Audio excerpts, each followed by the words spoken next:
हर police वाले की life में एक ऐसा केस जरूर आता है जिसे वो अपनी पूरी जिंदगी में कभी नहीं भूल पाते। उस केस से उनके साथ कुछ अच्छा भी हो सकता है या फिर कुछ बुरा भी हो सकता है। यहाँ भी कुछ ऐसा ही है। इस फिल्म में एक पुलिस ऑफिसर है जिसकी लाइफ में उसे डराने वाली एक ऐसी घटना हुई है। वो वाकया एक बहुत ही अजीब और पैरानॉर्मल केस था और वो केस इतना ज्यादा डरावना था कि उन्हें खबर मिलती है कि 2 लोग मरे हुए पड़े हैं, ऐसी जानकारी उन्हें मिलती है। जब वे वहां जाकर चेक करते हैं तो वो लाश जिसे वे चेक कर रहे थे अचानक उठकर वैसे ही खड़ी होने लगती है। सिर्फ खड़ी ही नहीं होती बल्कि उसका नाम लेकर कहती है कि तुम यहाँ से चले जाओ। ऐसा बोलकर वो लाश धड़ाम से गिर जाती है। सोचिए अगर आप उस सिचुएशन में होते तो क्या आप इस केस को इसके बाद हैंडल कर पाते? कितना डर लगता ना। और उसी डर के साथ हमारा हीरो इस केस के अंदर घुसना शुरू करता है। इसके बाद इस कहानी में क्या क्या होता है यही सब आज हम इस वीडियो में हाल ही में रिलीज हुई हॉरर फिल्म डार्क पेंटर के जरिए और देखने वाले हैं। तो मुझे पूरा यकीन है कि आप सबको ये फिल्म जरूर पसंद आएगी। इसी उम्मीद के साथ मैं आपको इस वीडियो के अंदर ले चलता हूँ। फिल्म की शुरुआत 2021 की एक आधी रात को एक घर से होती है जहाँ 3 लोग उस घर में ठहरे हुए हैं। 2 लोग टीवी देख रहे होते हैं। तभी एक आदमी बाहर से आता है। क्या हुआ भाई, काम बना क्या?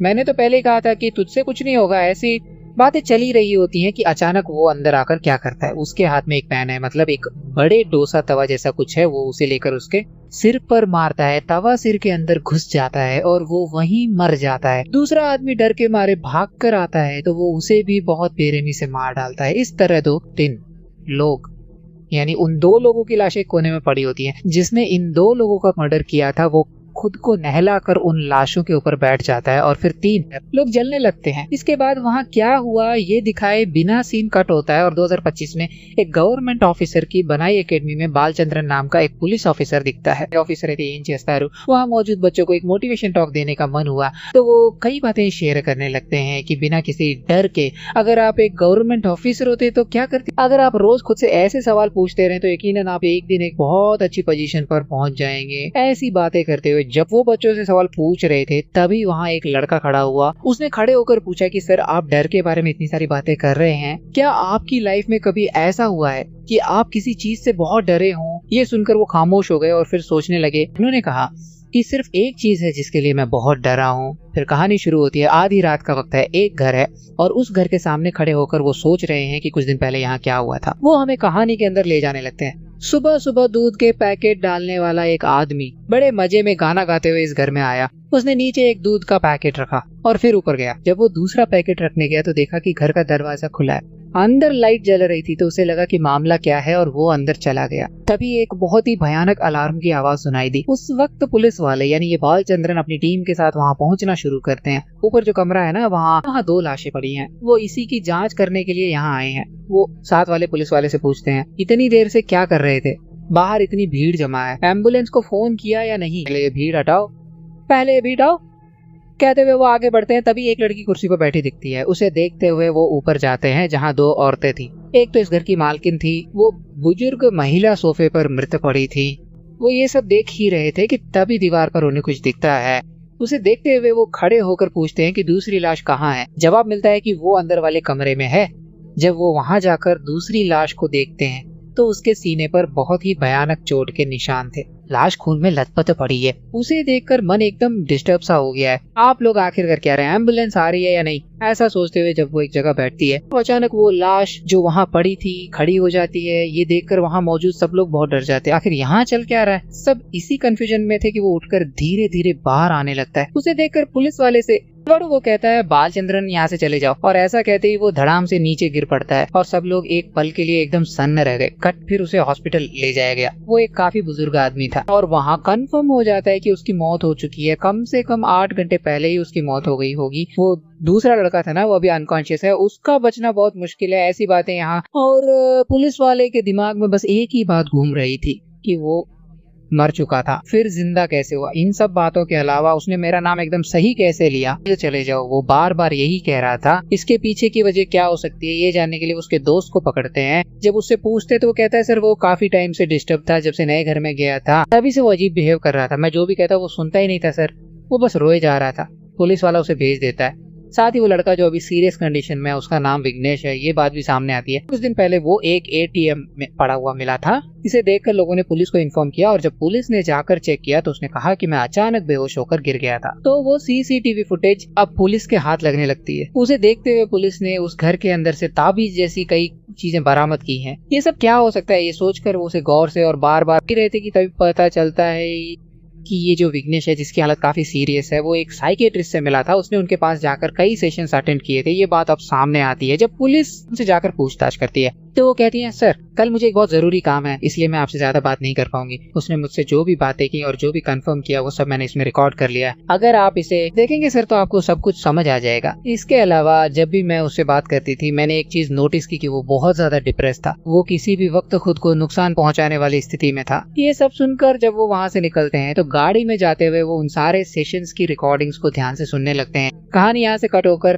करीब 2 दिन पहले की तरफ जाती है। विघ्नेश के पिता नहीं है, सिर्फ उसकी माँ है। ऐसे में उसे काम के सिलसिले में 3 महीने के लिए चेन्नई जाना पड़ता है। इसलिए वो जल्दी जल्दी अपनी माँ से बात करके निकलने की तैयारी करता है, क्योंकि उसके दोस्त ने शहर में घर ढूंढने का वादा किया था। और जब वो वहाँ पहुँचता है तो पता चलता है कि उसका दोस्त घर नहीं देख पाया। इसलिए वो सीधा अपने दोस्त की कंपनी में जाता है। वहाँ उसकी जॉब कंफर्म हो जाती है। वैसे तो ये लगभग एक वर्क फ्रॉम होम जॉब ही थी, लेकिन अगर वो चाहे तो ऑफिस भी आ सकता था। वहाँ से निकलने के बाद उसका पहला काम घर ढूंढना था। वो इस भरोसे आया था कि दोस्त घर देख लेगा, पर उसने धोखा दे दिया। इसलिए अब वो पूरे शहर में भटकने लगा था। वो घर ढूंढ ढूंढ कर बुरी तरह थक गया, तो उसे कहीं भी घर नहीं मिल रहा था। जहाँ घर मिला भी वहाँ इतनी सारी कंडीशंस थी कि वो कंफ्यूज हो गया कि क्या करे। तभी वो एक ऑटो ड्राइवर के पास गया और पूछा कि क्या आसपास कोई घर मिल सकता है। वो उसे एक जगह ले गया। वहीं उसकी मुलाकात इस बुजुर्ग आदमी से हुई। उन्होंने कहा बेटा तुम पहले जाकर घर देख लो, बाकी जो भी बात होगी हम बाद में कर लेंगे। वो ऊपर गया, घर देखा और उसे घर बहुत ही ज्यादा पसंद आ गया। नीचे आकर उसने कहा सर मैं आपसे एक बात क्लियर कर दूं, घर तो बहुत सुंदर है पर मैं यहाँ सिर्फ 3 महीने के लिए ही रहूंगा। मुझे पता है कि आप इतना बड़ा घर मुझे नहीं देंगे। 3 महीने की बात है तो प्रॉब्लम होगी, इसलिए मैं यहाँ से चलता हूँ सर। जब उसने ये कहा तो उन्होंने जो बात कही वो ये थी कि बेटा मैं तुम्हें अपना घर दूंगा, इस घर का किराया सिर्फ 3000 रुपए है। जब उन्होंने ये कहा तो ये सुनकर वो पूरी तरह से हैरान रह गया। जब उसने पूछा कि ऐसा कैसे, तो उन्होंने कहा बेटा तुमने इतनी साफ बात की तो मुझे भी तुमसे एक बात शेयर करनी है। इस घर में एक प्रॉब्लम है। मतलब कुछ साल पहले ऊपर वाले घर में 3 लोग रहते थे। वो आपस में लड़ झगड़ कर मर गए। उन 3 लोगों ने खुद को आग लगा ली थी बेटा। जब पुलिस वालों को ये बात पता चली बहुत सारी प्रॉब्लम हो गई। उसके कुछ समय बाद घर को रेनोवेट करके एक नया कपल रहने आया, पर वो थोड़े ही दिनों में यहाँ से भाग गए। जाते जाते उन्होंने कहा कि इस घर में वो मरे हुए 3 लोग आज भी हैं। तब से गांव वाले इसे भूतिया घर, पिशाच का घर कहने लगे हैं। इस वजह से मैं इस घर को बेच भी नहीं पा रहा हूँ बेटा। मेरी बस एक ही इच्छा है कि मैं इस घर को छोड़कर अपने गांव में खुशी खुशी और सुकून से रहूं। अगर तुम इन 3 महीनों के बाद यहाँ से चले भी गए तो मैं आसानी से कह पाऊंगी कि घर में कुछ नहीं है और इसे बेच दूंगी। जब मैंने पूछा कि क्या ये तुम्हें ओके है, तो उसने कहा सर आप 3000 रुपए में इतना बड़ा घर दे रहे हैं, मैं अकेला ही काफी हूँ सर। अगले ही दिन वो अपने दोस्त के साथ आया और पूरे घर की क्लीनिंग शुरू कर दी। हर चीज को सलीके से सजाने के बाद उसने अपने दोस्त से कहा कि अब तुम्हें और मेहनत करने की जरूरत नहीं है, बाकी काम मैं खुद देख लूंगा। ऐसा कहकर वो रात के समय अपना काम करने लगा। तभी अचानक लाइट चली गई। उसे लगा कि यार पहले ही दिन ऐसा हो रहा है। वो चुपचाप खड़ा था कि तभी लाइट वापस आ गई। फिर उसने अपना काम कंटिन्यू किया, लेकिन लाइट फिर से चली गई। इससे वो थोड़ा टेंशन में आ गया और ये क्या है कहते हुए बाहर आया तो देखा कि वो बुजुर्ग महिला वहीं गेट के पास खड़ी थी। वो उन्हें ध्यान से देखने लगा। उसने उन्हें नोटिस किया। जब उसने पूछा कि क्या आपके पापा नहीं है, तो वो अंदर चली गई। थोड़ी देर बाद जब वो गेट की तरफ जा रहा था तब उसने पूछा सर क्या यहाँ अंदर अक्सर लाइट जाती है? उसने जवाब दिया बेटा परेशानी के लिए माफी चाहती हूँ, ये पूरा एरिया ही ऐसा है। थोड़ी देर में लाइट आ जाएगी, कोई प्रॉब्लम नहीं है बेटा। उसे भेजते ही लाइट आ गई और वो जाकर आराम से सो गया। वो सो रहा था तो उसे हल्की सी डिस्टरबेंस महसूस हुई, पर उसे इससे कोई खास फर्क नहीं पड़ा। जब वो गहरी नींद में था तो उसे घर के अंदर ताबीज जैसी बंधी हुई कुछ गोल चीजें उसके हाथों में मिली। उन्हें बार बार पलट कर देखता रहा पर उसे कुछ समझ नहीं आया। उसने उन्हें कैजुअली फेंक दिया। लेकिन हमें साफ दिख रहा है कि यहाँ कुछ अजीब होने वाला है, ये तो पक्का है। अगली सुबह जब वो सोकर उठा तो उसने देखा कि किचन से एक बड़ा डोसा तवा नीचे गिरा पड़ा है। उसने उसे उठाकर एक तरफ रखा और बाहर आया तो वहाँ उसे एक पुरानी किताब दिखी। वो चीज नीचे गिरकर पड़ी हुई है, उसे भी उठा लो। वो भी इनके टीवी पे चल रहा है, बिल्कुल सही। फिल्म गिल्ली का वो गाना अपाड़ी पोडू है ना, वो बस चले ही जा रहा है। इन सबको बंद करके वो जल्दी जल्दी काम के लिए निकलते हैं और वहाँ उनका काम एकदम स्मूथ चल रहा है। लेकिन उस रात रोज की तरह अपना काम करते हुए अचानक लाइट चली जाती है। जब वो लाइटर जलाने की कोशिश करते हैं तो उन्हें अपने पास एक जला हुआ सा साया खड़ा दिखता है। उसे देखकर वो बुरी तरह डर जाते हैं और जैसे ही लाइट आती है वहाँ की सारी चीजें चमकने लगती हैं। फिर से वही गाना अपाड़ी पोडू उनके टीवी पर बजने लगता है। डर के मारे उन्हें समझ नहीं आता कि क्या करें, तो वो उसे ऑफ कर देते हैं। तभी देखते कि डोसा तवा गिरा हुआ है और किताब भी फिर से नीचे गिर गई है। इन सब बातों को नोटिस करके उन्हें लगता है कि यहाँ कुछ तो गड़बड़ है, ये सब उनका वहम है। वो इसी इल्यूजन में फंसने लगते हैं और अपने दोस्त के पास जाते हैं। वो हमेशा हंसकर बात करते थे, लेकिन इन घटनाओं की वजह से, मतलब इन हादसों की वजह से उनका चेहरा बदलने लगता है। वो हर किसी पर अलग अलग तरह से अपना गुस्सा निकालने लगते हैं। उनकी नॉर्मल लाइफ पूरी तरह से डिस्टर्ब होने लगती है। ये घर जाने पर हर रोज वही 3 चीजें बार बार होती रहती है। ये सब बार बार होने की वजह से वो चिढ़ जाते हैं। ये सब क्यों हो रहा है? वो उस किताब को देखते हैं जिस पर लिखा है ऑलवेज समवन फॉलोज यू। उन्हें ये सब नहीं चाहिए, इसलिए वो उस किताब और तवे को लेकर बाहर चले जाते हैं। वो सोचते हैं कि उन्हें ये सब नहीं चाहिए और जल्दी जल्दी एक बड़ा गड्ढा खोदकर उन्हें दफना देते हैं। जब वो घर आकर सोने की कोशिश करते हैं तो वही चीजें फिर से घर के अंदर आ जाती हैं। इतना ही नहीं, टीवी पर वही गाना फिर से बजने लगता है। वो टीवी को उखाड़ कर एक तरफ रख देते हैं। वायर कनेक्शन ना होने के बावजूद वही गाना फिर से बजने लगता है, जिससे वो डर के मारे कांपने लगते हैं। वो सुबह सुबह अचानक बेहोश होकर गिर गई। हमें इस घर में और नहीं रहना चाहिए, तू कोई दूसरा घर देख ले, हम शिफ्ट हो जाते हैं। वो जल्दी जल्दी जा ही रहा था कि तभी नीचे वाले बुजुर्ग की आंखों में आंसू आ गए और बोले, बेटा मैं तुमसे ही मिलने आया था, से मैं यहाँ आया हूँ। मुझे लगता है कि मेरा थोड़ा अच्छा टाइम शुरू हो गया है। जो लोग इस घर को बेचना चाहते थे वो सबके सब यहाँ आए हैं। जब वो कहते हैं कि कुछ ही दिनों में मैं ये घर छोड़कर अपने गांव वापस चला जाऊंगा, तो हीरो एक पल के लिए सोचने लगता है। इतने दिनों से ये बुजुर्ग कर्ज की समस्या की वजह से बहुत परेशान थे, तो युमनान अब उन्हें एक मौका मिल गया है ना, इसलिए वो इन बातों को छुपा लेते हैं। वो अपने दोस्त से कहते हैं कि मैं इसी घर में रह लूंगा, घर जाने पर ही तो सारी प्रॉब्लम होती है, मैं सब कुछ यही संभाल लूंगा। अब वो सुबह से लेकर रात तक अपने ऑफिस में ही स्टे करने लगे हैं। ऑफिस में मौजूद हर कोई उन्हें अजीब तरह से देखने लगा है। उनका चेहरा, उनकी आंखें और उनकी पलकें नींद ना आने की वजह से सब कुछ धीरे धीरे बदलने लगा है। उसी समय वो उस घर के बारे में रिसर्च करना शुरू करते हैं। पता चलता है कि वो तीनों लोग बहुत ही भयानक और क्रूर तरीके से मरे थे। मतलब उन 2 लोगों को किसी ने बहुत ही बेरहमी से मार दिया था और फिर उसने खुद को आग लगाकर जान दे दी थी। तो उस घर के अंदर इतनी सारी भयानक चीजें हुई थी। जब वो देख रहे थे कि ये मामला कितना चर्चा में था और सब जगह सनसनी मची हुई थी, तभी ऑफिस के टीवी पर वही सब चलने लगता है। इससे उनका डर और भी ज्यादा बढ़ने लगता है। इसके साथ ही उन्हें एक पोस्टर रेडी करके देने के लिए कहा गया था। वो एक लव स्टोरी के लिए था, लेकिन जब वो उसे एक हॉरर फिल्म की तरह बना देते हैं तब उनका दिमाग भी धीरे धीरे पूरी तरह बदलने लगता है। इसके जरिए हमें दिखाया गया कि वो अपनी इमेजिनरी ऑफिस में स्टे कर रहे थे, है ना। वहाँ मेंटेनेंस चल रही है तो कोई वहाँ रुक नहीं सकता, ऐसी सिचुएशन है, और वो घर भी नहीं जा सकते। ऐसी हालत में वो एक होटल लेते हैं और अच्छी तरह शराब पीकर लेटे होते हैं। तभी अचानक उनकी माँ का कॉल आता है। वो समझ नहीं पाते कि कॉल उठाएं या नहीं, और वो इमेजिनरी माँ उन्हें देखना चाहती है। ओह, बड़ी माँ इस जगह आ गई है। उनका बेटा ऊपर वाले घर में ही रहता है। मैंने फोन किया पर उसने उठाया ही नहीं, शायद काम में बिजी होगा। उन्होंने उनसे पूछा कि क्या कोई स्पेयर की है, मतलब वो जो चाबी के साथ वहाँ रहते हैं ना, उनसे पूछकर आज वो ऊपर जाकर दरवाजा खोलकर सब कुछ देख रही हैं। ये लड़का कुछ बहुत बिखरा हुआ और गंदा है। वो सब उठाकर क्लीन करना शुरू कर देती है। उसे आने दो, मैं उससे बात करूंगी। ऐसा सोचकर जब वो सो रही होती है तभी अचानक लाइट जलती है। वहाँ की चीजें अजीब तरह से खून देते रहने के दौरान ही आज वो चीजें बाहर आना शुरू हो जाती है और वो साया दिखने लगता है। एक दरवाजे के पास जली हुई हालत में एक साया खड़ा है। इसे देखकर वो जोर से चिल्लाने लगती है और तभी हीरो की नींद अचानक खुल जाती है। वो तेजी से अपने घर भाग कर आते हैं और देखते हैं कि वहाँ कोई नहीं है। तो अगर माँ यहाँ आई होती तो क्या हुआ होता, ये उनके सपने में आया।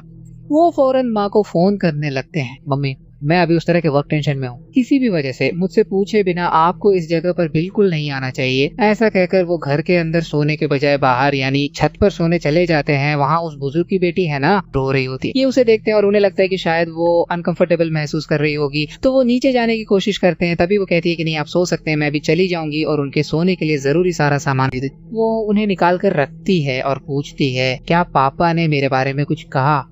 बुरा ही कहा होगा, है ना।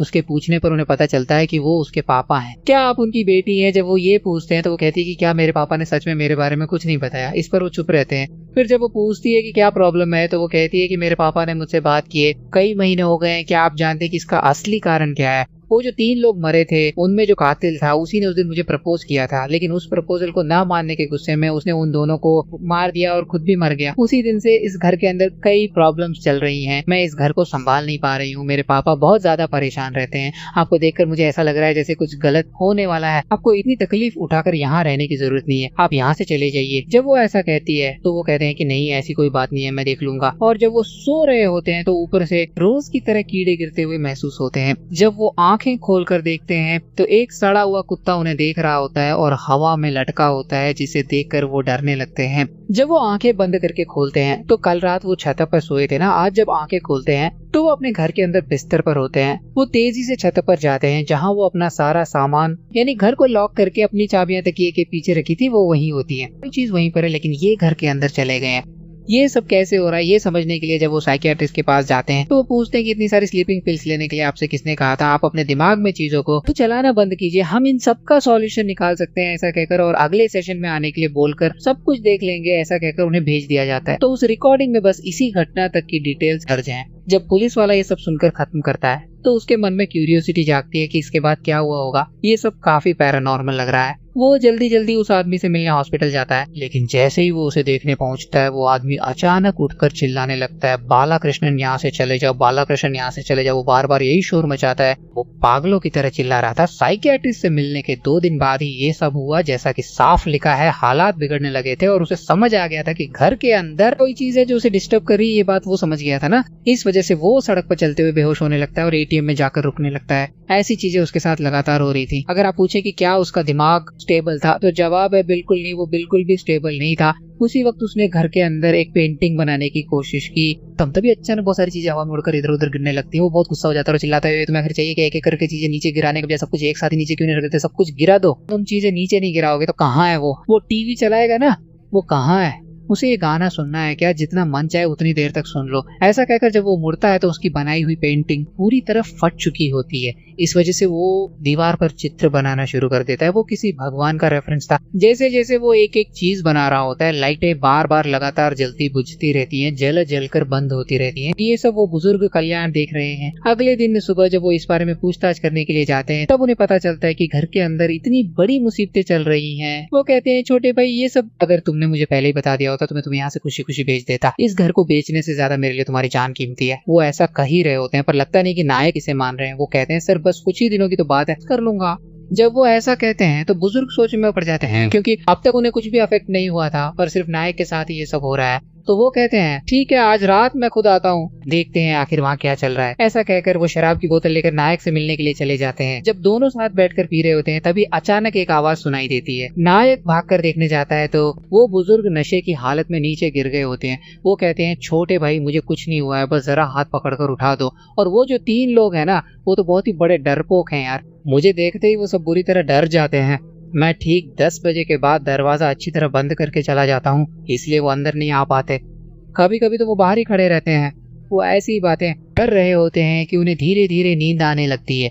जब वो सो रहे होते हैं तो घर के अंदर फिर से वो अमानुष्य और पैरानॉर्मल चीजें शुरू हो जाती हैं। नायक बुजुर्ग को नहीं जगाते, पर जब वो पास जाते हैं तो अचानक बुजुर्ग के चेहरे पर एक जला हुआ सा साया साफ दिखने लगता है। ये देखकर नायक वहीं जमीन पर ढेर हो जाते हैं। जब वो आंखें खोल कर देखते हैं तो वो बुजुर्ग वो एक जगह लेटे हुए हैं। जब वो वहाँ बैठे होते हैं तो एक कमरे के अंदर से कुछ अजीब सी आवाजें सुनाई देने लगती हैं। वो उठकर वहाँ जाते हैं। जब वो वहाँ जाकर देखते हैं तो वहाँ 3 लोग खड़े होते हैं। वो बिस्तर को घेर कर वैसे ही खड़े हुए हैं और बीच में एक जली हुई लाश पड़ी है। जब वो पास जाकर देखते हैं तो उन्हें एहसास होता है कि वो उन्हीं का अपना शरीर है। वो एक तरह से वहीं बैठ जाते हैं। क्या यार तुम लोग यहाँ क्या कंफ्यूजन पैदा कर रहे हो? अब तुम ये कहना चाहते हो कि वहाँ जो मरा पड़ा है वो मैं हूँ? जब वो ये पूछते हैं तो वो तीनों मुड़ते हैं। अगर तुम जिंदा हो तो हमें साबित करके दिखाओ। क्या तुम ये कर सकते हो? ये सुनकर वो पास पड़ी एक बोतल उठाकर तोड़ देते हैं। फिर कांच का एक टुकड़ा लेकर अपने सीने पर चीरा लगाते हैं और खून बहने लगता है। वो कहते हैं, देखो खून निकल रहा है, मैं जिंदा हूँ। वो अपनी आंखें बंद कर लेते हैं और कुछ देर बाद घर की हर चीज अचानक बदलने लगती है। जब वो उठकर देखते हैं तो वो बूढ़ा आदमी वहीं लेटा हुआ है और वो बहुत ही अच्छी नींद में सो रहा है। वो तकिया ठीक करके सो जाते हैं जैसे कोई बात ही ना हुई हो। फिर वो लाश को नहला कर अगले दिन जब वो जख्मों के साथ वहीं लेटे होते हैं तब घर में पुलिस आती है। तो वो उसे झकझोर रहे थे। मतलब बालचंद्रन यहाँ एक अजीब सी कशमकश में फंसे हुए थे। सारे डॉक्टर्स दौड़ कर आते हैं। उस नंबर को देखते ही बालचंद्रन को पसीना आ जाता है। वो तेजी से बाहर आकर पूछते हैं, क्या तुमने उस लड़की से पूछताछ की? ये सुनकर सब हैरान रह जाते हैं। ऐसा मत करो। वो रात के समय टॉर्च लेकर उस घर के अंदर जाने लगते हैं। वहां हर चीज को ध्यान से देखते हुए उन्हें एक बहुत बड़ा झटका लगता है। उस घर में जो औरत दिखाई दे रही थी वो तो बहुत पहले ही उस घर में हत्या करके मर चुकी थी। उन्हें एक न्यूज़पेपर मिलता है, उसे पढ़कर वो हैरान रह जाते हैं। तो फिर हमने किसे देखा, ये सोचते हुए जब वो फिर से पूरे घर में घूमने लगते हैं, चंद्र नाम की एक आवाज, वो एक लड़की की आवाज लगातार सुनाई दे रही है और वो बार बार पूछ रही है कि आखिर ये आदमी है कौन, तुम्हें क्या चाहिए, ऐसा वो बार बार पूछ रही है। और तभी यहाँ हुई बातों की गहराई में जाना शुरू होता है। ये लड़की प्रभु नाम के एक लड़के से प्यार करती थी, जिसने प्यार का नाटक करके इसे धोखा दिया और चला गया। मतलब उसे प्रेग्नेंट करके धोखा देकर छोड़ गया। ये बात अब साफ तौर पर पता चलने लगती है। को ये सब बताने की हिम्मत या समझ उसमें नहीं थी, इसलिए मैं अपनी जान दे रही हूँ पापा कहकर उसने सुसाइड कर लिया। और वो बुजुर्ग आदमी अब बिल्कुल अकेले रह गए। दिक्कतें तब शुरू हुई होंगी जब उन 3 लोगों ने उस बुजुर्ग के घर में घुसने की कोशिश की थी, है ना। तभी पता चलता है कि उन 3 में से एक बिल्कुल उस प्रभु की तरह ही कई लड़कियों को धोखा दे चुका है। उसी वक्त जब से वो इस घर में आए हैं, उस लड़की का साया साफ दिखने लगता है। वो लड़की है या कोई भूत उन्हें कुछ समझ नहीं आ रहा। उसे देखते ही उन तीनों के मन में लालच आ जाता है कि पहले मैं उसे हासिल करूंगा या तुम। उनके बीच ये होड़ मच जाती है। वो जब भी बाहर आती है उसकी नजरें इतनी खौफनाक और डरावनी होती हैं। वो नजरें बार बार उन पुरानी यादों को ताजा कर रही हैं। जैसे प्रभु ने मुझे धोखा दिया था वैसे ही ये लोग भी हैं, और अब वो उन पर बहुत ही ज्यादा गुस्से में है। उस दिन उनमें से एक उसे प्रपोज करता है, जिससे गुस्सा होकर वो उसके शरीर के अंदर समाने लगती है। उसी के जरिए ये 2 मर्डर हुए और आखिर में उसने खुद को भी जला लिया। सबको यही लगेगा कि वो मर गया है, तो सच तो ये है कि उन तीनों का खून मैंने ही किया था। और उस दिन से मैं लगातार यही कोशिश कर रही हूँ कि इस घर के अंदर कोई भी ना आए। मतलब जब नायक यहाँ आया था टांग है, तो क्या आपको यहाँ इतनी मुश्किलों में रहना चाहिए? आप यहाँ से जा सकते हैं ना। ऐसा ही कुछ जब बालचंद्रन इस केस की जांच कर रहे थे तब उन्होंने भी कहा था कि आपको यहाँ नहीं आना चाहिए। उसका असली कारण ये है कि ये लोग यहाँ आकर फंस गए, सिर्फ इसलिए कि वो यहाँ ना आए और फंस न जाए। तो अब भी मैं तुमसे वही कह रही हूँ, तुम फौरन यहाँ से चले जाओ। जब वो उसे ऐसे जाने को कहती है तो उसका यहाँ रुकने का अब रत्ती भर भी मन नहीं है। वो वहाँ से फौरन निकलने लगता है और कल्पना भी प्रेजेंट में है। तो वैसे ही इस घर के बाहर खड़े होकर जब वो वहाँ खड़ा होता है तो उस कमरे के अंदर से, यानी उस बुजुर्ग के घर की खिड़की के रास्ते एक लड़की का साया कहीं जा रहा है। जैसे उस लड़की का कमरा यहीं कहीं मौजूद हो कि ये सब समझकर वो अपना सफर शुरू करता है और फिल्म को यहीं पर खत्म कर दिया जाता है। तो आखिर में उन्होंने थोड़ा कंफ्यूजिंग अंत रखा है। हमारे 2 असम्पशन से हम इसे समझ सकते हैं। पहली बात ये है कि जो फिल्म का नायक है ना, उसके लिए ये सब बस एक इल्यूजन ही है। मतलब उस लड़की का वजूद होना एक हकीकत है, उसे वहाँ टॉर्चर किया जा रहा है। वो तीनों लोग ये सब कर रहे हैं, ये सब उसकी अपनी कल्पना भी हो सकती है, क्योंकि जब वो इस घर में पहली बार आया था तभी उसने कह दिया था कि उसे ऐसी चीजें महसूस होती हैं। इस वजह से रात रात भर वो खुद यही सोचता रहा होगा। उसके बारे में सर्च करते करते उसकी दिमागी हालत काफी बिगड़ जाती है और वो ठीक से सो भी नहीं पाता है। मैं बिना किसी वजह के ही बहुत ज्यादा परेशान हो रही थी, है ना। तो यहाँ जो भी चीजें हो रही हैं उसे हम उससे कनेक्ट कर सकते हैं। उस बुजुर्ग की मौत भी हार्ट अटैक से हुई थी, ऐसा ही लगता है, और हीरो ने भी खुद को ही चोट पहुंचाई थी, वो खुद ही था। तो हो सकता है कि ये सब उसका अपना एक इल्यूजन ही हो। और दूसरा पॉइंट ऑफ व्यू ये है कि इन सब के पीछे कोई अमानवीय शक्ति या पैरानॉर्मल एक्टिविटी है। यानी उस लड़की की आत्मा का यहाँ होना बिल्कुल सच है। उस लड़की की आत्मा ने उन 3 लोगों को मार दिया था ना, वो तीनों लोग घर में आने वाले हर एक इंसान के साथ ऐसा ही कर रहे हैं। और जो ऐसा कर रहा है उसी से बचने के लिए इस लड़की ने कहा होगा कि यहाँ से बाहर निकल जाओ। हम इसे किन किन सीन से अच्छी तरह से समझ सकते हैं अगर देखें तो, वो जो बुजुर्ग आदमी है, जब से हीरो उस घर के अंदर आया है उन्होंने अपनी बेटी का एक बार भी मेंशन नहीं किया होगा। वो लड़की घर के नीचे थी, कभी छत के ऊपर थी और दूसरी जगहों पर भी थी, लेकिन उन्होंने उसे नहीं देखा होगा। एक बार जब हीरो ने पूछा कि क्या तुम्हारे पापा अंदर हैं, तो वो अंदर चली गई। वो बुजुर्ग बाहर आए और सीधे ही चले गए। वो हीरो से बात करने नहीं आए क्योंकि वो लड़की अंदर जा चुकी थी। क्या उन्होंने पापा से कुछ कहा था? बिल्कुल नहीं। इसके अलावा भी कुछ और बातें हैं। वो ये कि जब हीरो ने वो ताबीज जैसी चीज बाहर फेंक दी थी तभी से उसके साथ ये अजीबोगरीब और अमानवीय चीजें लगातार और थोड़े ज्यादा तरीके से होनी शुरू हुई होंगी। शायद वो ताबीज उन लोगों ने रखा होगा जो पहले यहाँ से भाग गए थे, लेकिन इन बुजुर्ग ने कहा कि इतने दिनों से उन्होंने यहाँ कुछ नहीं किया, उन्हें ऐसा ही बताया है। इसकी वजह आखिर क्या हो सकती है? जब वो बुजुर्ग शराब पी रहे थे तब उन्होंने कहा था ना कि वो 3 लोग मुझे देखकर डरते हैं। शायद इसीलिए उन 3 आत्माओं ने उन्हें कुछ भी नहीं किया होगा। तो ये सब हमारे अजम्पशंस हैं। अब आप इसे किस पर्सपेक्टिव से देखते हैं, मतलब अगर आप इसे पूरी तरह हॉरर की तरह देखेंगे तो ये आपके लिए एक परफेक्ट हॉरर फिल्म साबित होगी। अगर आप साइकोलॉजिकल पॉइंट ऑफ व्यू से देखें तो ये आपके लिए एक साइकोलॉजिकल हॉरर फिल्म भी साबित हो सकती है। तो मुझे पूरा यकीन है कि आप सबको ये फिल्म जरूर पसंद आएगी। अगर इस वीडियो में कोई भी कमी या गलती रह गई हो तो उसे बिना